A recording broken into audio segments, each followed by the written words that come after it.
Himalayan pink salt কখন এবং কেন খাবেন?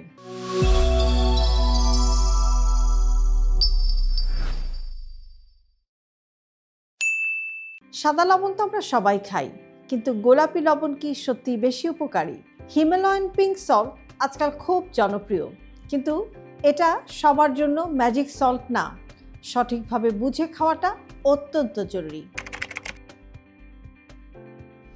কেন আপনি হিমালয়ান পিঙ্ক সল্ট খেতে পারেন?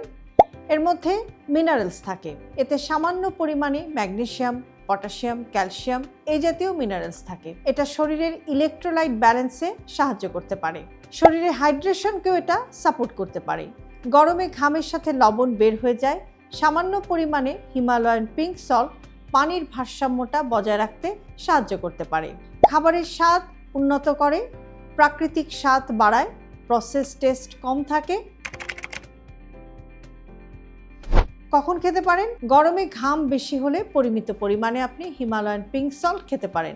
ব্যায়ামের পর অল্প পরিমাণে হালকা ডিটক্স পানীয়তে আপনি হিমালয়ান পিঙ্ক সল্ট অ্যাড করতে পারেন।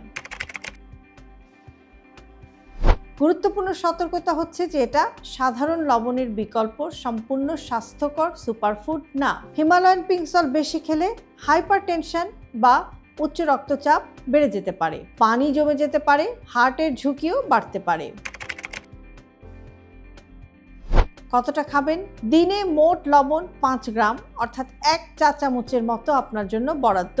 এর মধ্যে আপনি লবণের পরিমাণটা রাখার চেষ্টা করুন। গোলাপি লবণ হলেও অতিরিক্ত খাওয়া যাবে না। খুব সহজ কথা হচ্ছে যে হিমালয়ান পিঙ্ক সল্ট ভালো, কিন্তু জাদুকরি কিছু না। মনে রাখবেন, এর পরিমাণটাই হচ্ছে আসল চাবিকাঠি।